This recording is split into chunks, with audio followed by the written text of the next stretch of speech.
मेरे प्रिय बच्चे, आज मैं तुम्हारे लिए एक बहुत ही महत्वपूर्ण संदेश लेकर आया हूँ। इस संदेश को अनदेखा या बीच में छोड़ने की गलती बिल्कुल भी मत करना मेरे प्रिय बच्चे, नहीं तो आप बहुत पछताओगे एवं आज के संदेश से आप वंचित रह जाओगे। मेरे प्यारे बच्चे, अगर आप भी भोले बाबा पर विश्वास करते हैं तो हमारे इस चैनल को सब्सक्राइब कर लो। इसके जरिए मैं प्रतिदिन तुमसे बात करने आऊंगा। मेरे प्रिय बच्चे, तुम्हारा प्रेमी खुद को जिम्मेदारियां में फंसता हुआ देख रहा है। जिम्मेदारियों का बोझ ना उठा पाने के कारण ही उसने तुम्हारे रिश्ते को चंद पाल में तोड़ दिया था। मैं जानता हूँ मेरे बच्चे, जिस तरीके से तुम दोनों का रिश्ता उस तरह से टूटना नहीं चाहिए था। रिश्ता खत्म होने से पहले तुम्हारी आखिरी बात उसके साथ झगड़ा में ही बीत गई। तुम दोनों में अहंकार इतना ज्यादा है कि कोई किसी के सामने झुकना नहीं चाहता। आखिरी बातचीत में भी तुम दोनों ने इस रिश्ते को बचाने के लिए कोई प्रयास नहीं किया। दोनों एक दूसरे से हारने जीतने में लगे हुए थे, अपनी अपनी बातों को सही ठहरने में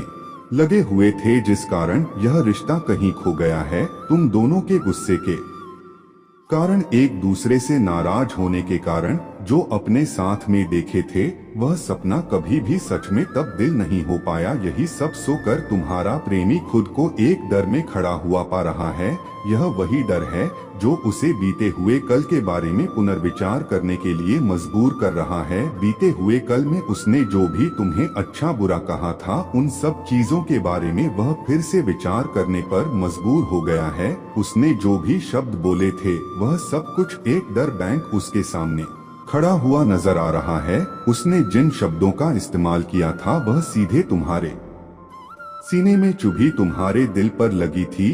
वह बातें, उसने जो सपने तुम्हारे साथ देखे थे आज भी उन्हें जीना चाहता है। उसने अपने दिल से दिमाग से उन सपनों को बाहर नहीं निकला है। बीते हुए कल के बारे में विचार करने पर उसे महसूस हो रहा है कि जीत किसके पलड़े में आई और हर किसके पलड़े में आई। वह जितना ही इस रिश्ते को हासिल करने के लिए सोच रहा है, उतना ही उसके मन में डर भी पैदा हो रहा है। वह डर वाली ऊर्जा में कुछ ज्यादा ही दिखाई दे रहा है, क्योंकि उसे जिन शब्दों का इस्तेमाल नहीं करना चाहिए था उसने तुम्हारे साथ उन शब्दों का इस्तेमाल किया है, जिस कारण वह बहुत डरा हुआ है। वह तुम्हें फिर से मुझसे मांग रहा है।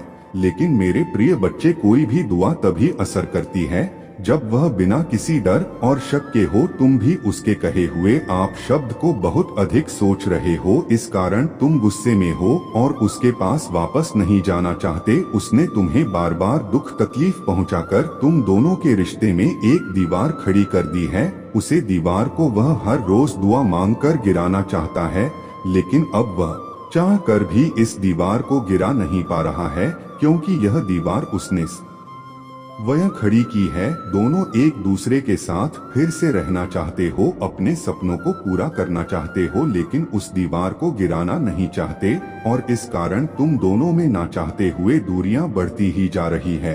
और इन दूरियों का फायदा कोई तीसरा उठा रहा है जो तुम दोनों के बीच में आकर बैठ चुका है और धीरे धीरे इस रिश्ते को दिमाग की तरह खोखला और नष्ट कर दे रहा है।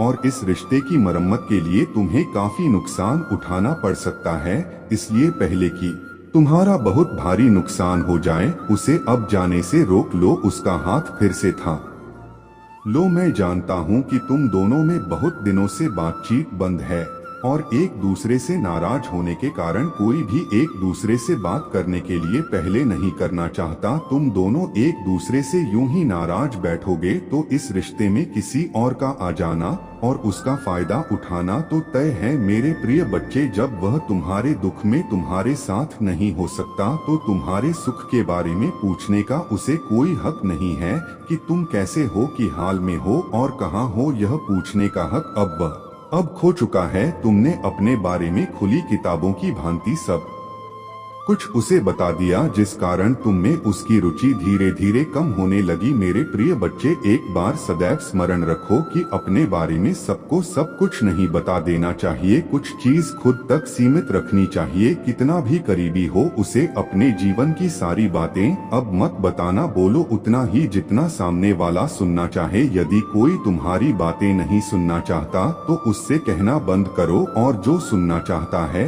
उनसे इतनी ही बातें करो जितने में वह तुमसे उबना जाए। खुद में खुश रहा करो, जो जैसा करें तुम्हारे साथ व्यवहार उसके साथ वैसा ही व्यवहार करो।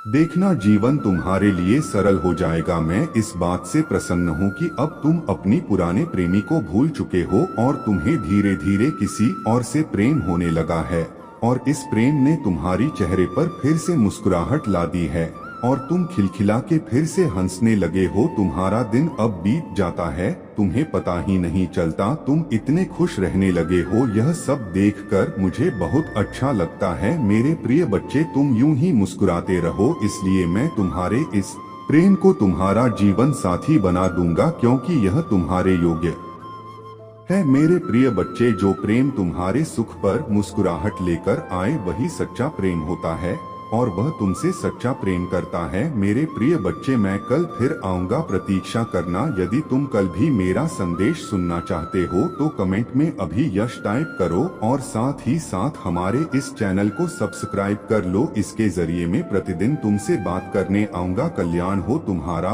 ओम नमः शिवाय।